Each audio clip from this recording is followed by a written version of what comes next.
Ciao, I'm Amanda Ghosh. Learn Italian for your trip. This is how to say send in Italian. And a story about how I was ugly crying a few months ago. Even though I've packed plenty of times for Italy, the shoe decision always stresses me, and I have literally just arrived back to Italy in Arma-di-Taggia in Liguria, where I work. So we have, the closed-toed shoes are best for teaching and walking, but it's also so damn hot. You gotta have sandals. But then I catch myself and it's like, don't stress about the shoes. Be grateful you get to go. If my visa hadn't been approved, I wouldn't have been allowed to travel. And there was a time where I was stuck in the US for 6 months, waiting without my passport. And just a few months ago, I actually was ugly crying that I might miss Italy this summer. And look, now I'm here. So now I don't take the opportunity to go to another country for granted, visa or not, right? I remember the shoes I wore at almost every visa appointment, because you sit there without your phone, you're just waiting, and so you start to notice shoes. And sometimes I've really felt like an outsider, like the time I wore sandals in 104 degree Spanish heat in Madrid, and they literally started to melt. While the other, traditional Moroccan slippers, the babouches, I don't actually know how to say that, notably did not melt. And other times it super reminds me of my privilege. Like just a few months ago, I could show up at the Liverpool, the Liverpool visa place, or back in my initial visas in New York City.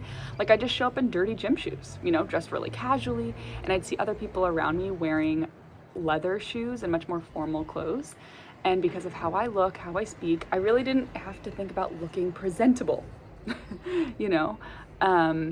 And so then you wonder, what would this feel like for someone who didn't get the choice to travel to another country? And my partner, my husband, Danny, actually wrote a song from that perspective about an immigrant in a new country.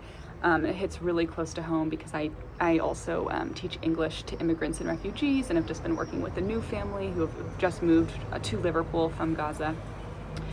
And so, it just reminds me, anytime you do have the chance to go somewhere new, here we go, embrace it. So I am hiring for my day job in Italy, or I'm not, but the company is.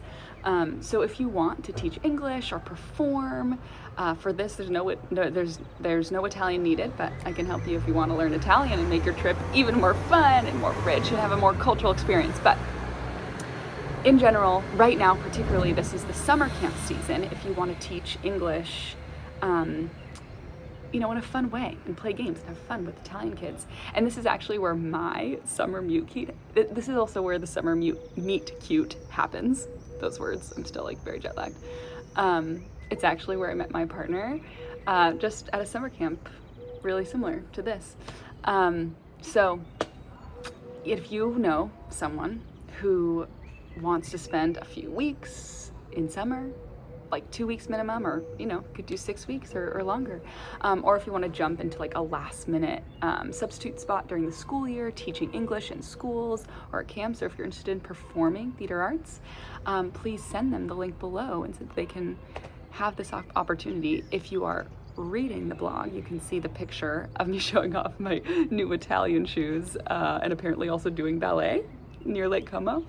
And here, because I was doing a theater and education tour in 2023 around Lake Como, and here at the last minute, I decided to pack these shoes. If you're watching the vlog video, or if you're just listening, that's great. I only ever just listen.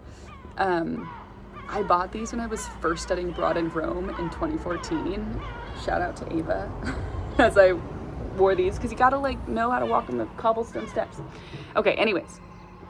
Back to how to say send in Italian. My God, Amanda, send it. So, a college friend, she just told me, Amanda, you've always been like this, sharing events, telling us to invite a friend, telling people. Well, in Italian, it's literally my name. Send it in Italian is Manda. Manda. And so Italians will say Manda il link, or, Manda. And so Amanda's asking you to please manda the link to anyone you know who might want to spend part of their summer in Italy, you know, to practice your Italian. Manda, manda, manda. And if you want, you can check out like the immigrant song that my partner just did, his live performance, or more about my immigration story, my dad's immigration story from India to England through the States. Or if you're just interested in taking a fun trip and hanging out in Arma di Taggia, I love that bar, it's so great, Bar Arma. Then manda the link, send it. Also, if you want to get this like direct to your email and not, if you want to like listen or read it, you can click the link below, and as a thank you, I'll send you a meditation that I like to do to stress less on your trip and enjoy more, visa or not, shoes or not. In the meantime, forget fluent, get going, and enjoy. Ciao, ciao.